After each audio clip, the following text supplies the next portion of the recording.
tó ẹ mà káàbọ̀ sí orí ilé iṣẹ́ wa Ọ̀dẹ̀ Òdòbí.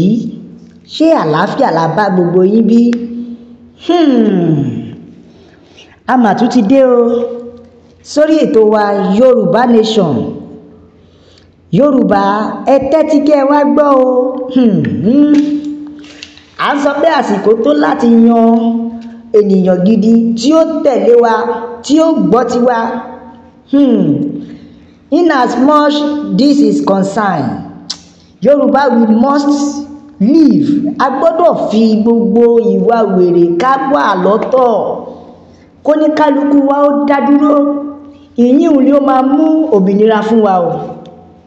Ẹ jáde kẹ́ ẹ wá gbọ́ ìran ńlá wọ̀nyí, èyí tí ó ń sọ nípa àwọn ọlọ́balọ́ba. Ọba Ọ̀yọ́ Ṣèyí Mákindé ti yàn án o, ṣùgbọ́n ìjọba tí ń bọ̀ lẹ́yìn yóò yọ ọba náà lóyè. Ta ló sọ bẹ́ẹ̀? Àlùfáà kan ni, wòlíì Ọlọ́run kan ni ló sọ eléyìí di mímọ̀. Ó ní àwọn ìran tí òun rí sí ilẹ̀ Yorùbá, pàápàá jùlọ ọba Ògbómọ̀ṣọ́ ìyẹn Gándí, ó ṣeé ṣe kí á yọ ọ́ lóyè tàbí kó dìtró ni ẹ, nítorí ní àkókò tí ó bá tọ́ wọ́n lè má nílò rẹ mọ́ tí o ò bá ṣe dáadáa.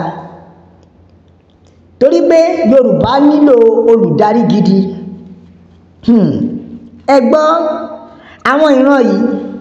Òjíṣẹ́ Ọlọ́run kan ti sọ nípa ìran tí ó rí sí ààrẹ orílẹ̀-èdè Nàìjíríà, ìyẹn ààrẹ Bọ́lá Ahmed Tinubu. Ó ní òun rí i pé ó ṣubú ó sì já sí kòtò. Ó ṣubú lulẹ̀ gidigidi. Ó lóun sì rí odidi ààrẹ lórí àkìtàn tí ó wọṣọ àkísà. Ó wá ń sunkún, ó mú ìka àbámọ̀ sẹ́nu.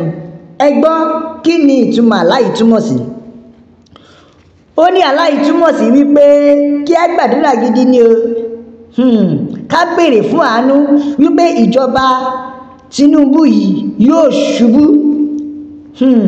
Ó ní wípé ìjọba rẹ̀ yóò ṣubú, yóò dẹ̀ bẹ̀rẹ̀ sí ní ṣẹ̀sín àti àbùkù. Ẹ jọ̀ọ́, ṣé kò wá máa ṣẹlẹ̀ báyìí? Ẹ jẹ́ sáré dá yín padà lọ sí ọjọ́ 12 oṣù kẹfà, ìyẹn nínú ọdún 2024 tí gbogbo wa mọ̀ sí June 12 tí wọ́n ṣe Democracy Day. Kí ni ó ṣẹlẹ̀? Odidi ààrẹ orílẹ̀-èdè mà ló ṣubú lulẹ̀ níbi tí bàbá ti fẹ́ gun orí pẹ̀tẹ́ẹ̀sì. Àfi gidigidi nílẹ̀ ńlẹ̀ bàbá má dànù ni o. Kí ni bàbá sọ? Bàbá ní mo dọ̀bálẹ̀, àdọ́gbọ́n ṣe yẹ̀yẹ́. Ẹ rí odidi ààrẹ orílẹ̀-èdè tó ṣubú yakata. Ìṣòro tí Nàìjíríà ní ni pé a kì í gbàgbọ́ látẹnu àwọn wòlíì lásán, tó túmọ̀ sí wípé àwọn wòlíì tí ó jẹ́ wípé wọn ò lórúkọ, wọn ò tí ì lókìkí, a kì í gbà wọ́n gbọ́. Àfi àwọn wòlíì tí ó bá di wípé yes, the Lord says you are this, you are blessed. Àwọn nǹkan tá a fẹ́ gbọ́ nìyẹn. A ò kì í fẹ́ gba àwọn wòlíì ìgbàanìgbọ́. Ẹ tún wá farabalẹ̀ kẹ́ ẹ gbọ́ ìran mìíràn tuntun o. Ìran mìíràn rèé o sí ààrẹ orílẹ̀-èdè wa Bọ́lá Ahmed Tinubu. Ó ní ààrẹ wọ inú pléènì tí ó sì balẹ̀ sí ìlú Kano. Ó sì mú kinní tí wọ́n fi kó oyin nígbà ayé jọ̀hún, ìyíhun tí wọ́n fi ń kó oyin, tí wọ́n fi ń dáná sun oyin, ìyẹn iná nígbà ayé jọ̀hún. Ṣe ni ó sì tẹ̀ wọnú governor office ní Kano. ó ti iná bọ́nú gómìnà ọ́fíìsì ní Kánò tí iná yẹn sì ń jó gidigidi. Lẹ́yìn náà ó lóun tún rí wípé ó tún lọ sí House of Assembly, ó tún ṣe bákan náà, ó ti iná bọ House of Assembly. Ó ní ó tún lọ sí Rivers, ó tún ṣe bẹ́ẹ̀ náà, ó tún ti iná bọnú ọ́fíìsì ìyẹn ní Rivers State bákan náà. Ó wá ní kí ni ìtumọ̀ àlá yìí? Ó ní àlá yìí túmọ̀ sí wípé ṣé ẹ rí stéètì mẹ́tẹ̀ẹ̀ta tó ń dárúkọ yìí, kí wọ́n gbàdúrà dáadáa, ìjọba Tinubu yóò dá gbogbo stéètì mẹ́tẹ̀ẹ̀ta yìí. Ó ní ìjọba Tinubu kí ó tó parí tẹ́nù ẹ̀ yìí, kó tó parí sáà yìí, yóò mì stéètì mẹ́tẹ̀ẹ̀ta, yóò dàrú, á sì dá wàhálà lẹ̀ tí ẹnikẹ́ni kò ní lè pa iná rẹ̀ láyé. Ó ní ṣé ẹ rí wàhálà ńlá ń bọ̀ láàrin stéètì mẹ́tẹ̀ẹ̀ta yìí tí ó ti ọwọ́ ìjọba Tinubu yìí wá. Ó ní ká gbàdúrà dáadáa o, if care is not taken they can declare a state of emergency, tó túmọ̀ sí wípé ìjọba Tinubu yóò fi ìlú mẹ́tẹ̀ẹ̀ta yìí, stéètì mẹ́tẹ̀ẹ̀ta yìí yóò fojú wọn rí màbo. Tó àṣé lóòótọ́ ni wípé kínkín nínú ọ̀rọ̀ Ọlọ́run kò ní lọ láìṣẹ. Ọmọ Yorùbá ẹ jẹ́ ká jí dìde o, ó ń bọ̀ àwọn làádẹ́dẹ́ o. Nígbà tí ìran ti ń ṣẹlẹ̀ wípé ìjọba mẹ́tẹ̀ẹ̀ta yìí wọ́n sì ń bọ̀ wá kojú wàhálà, àti wípé ìjà náà yóò di ìjà tí yóò di international láàárín gbogbo orílẹ̀-èdè sí orílẹ̀-èdè, tí ó jẹ́ wípé kò sí ẹni tí ó lè bomi parí ìjà náà. Ṣẹ́rí ìjọba Tinubu àti Tinubu yóò dá wàhálà ilẹ̀ sínú stéètì mẹ́tẹ̀ẹ̀ta yìí. Ó mà ga o, ó mà ti ń jọ gàté kò jọ gàté, ó mà ti ń fẹsẹ̀ méjèèjì tìrò.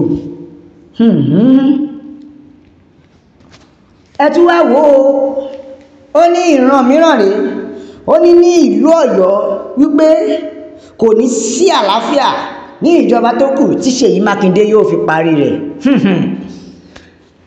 Àlùfáà yìí sọ pé kò ní sí àlàáfíà ní ìjọba tó kù ní ìlú ìpínlẹ̀ Ọ̀yọ́ títí tí Ṣèyí Mákindé yóò fi parí rẹ̀.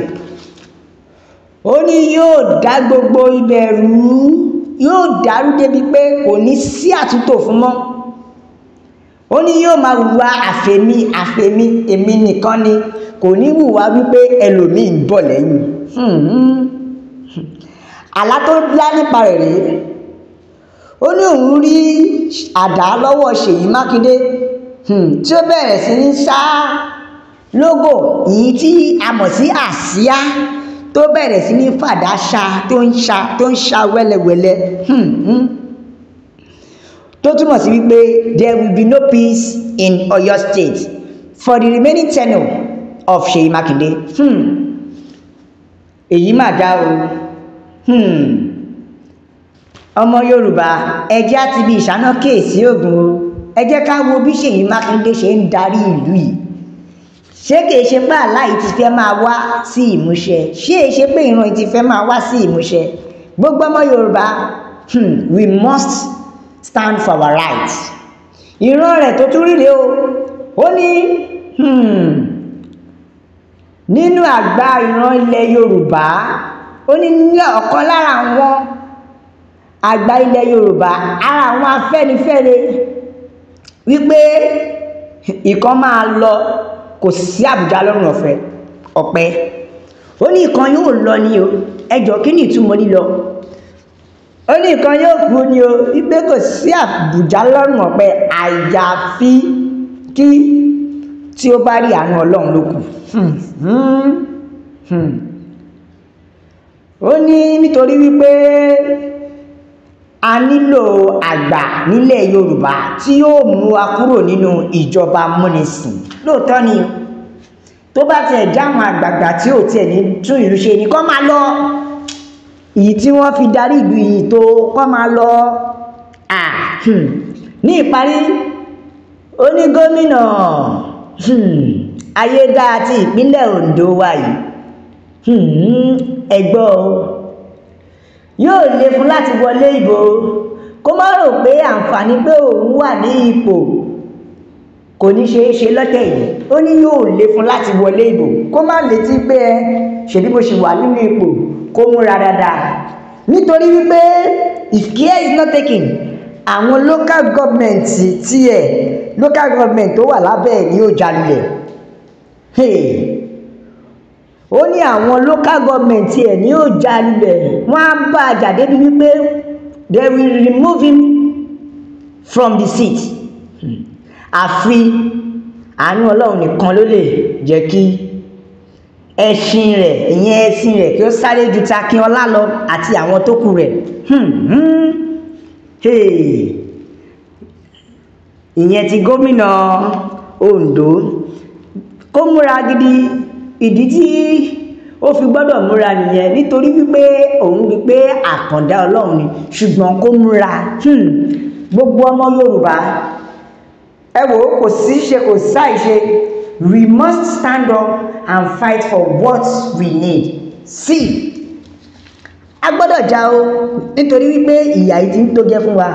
No going back, no surrender, no retreat. We must stop and put an end to this. tó a ò ní rí jù báyìí lọ o. Please try in as much as possible. Ẹ tẹ àtẹ̀jíṣẹ́ yìí káàkiri, subscribe to it, like to it, share it until it gets to the top. Well, until I see you next time onto this channel, Yoruba Nation, no going back, no retreat, no surrender. Which says we are telling you, ó dàbọ̀.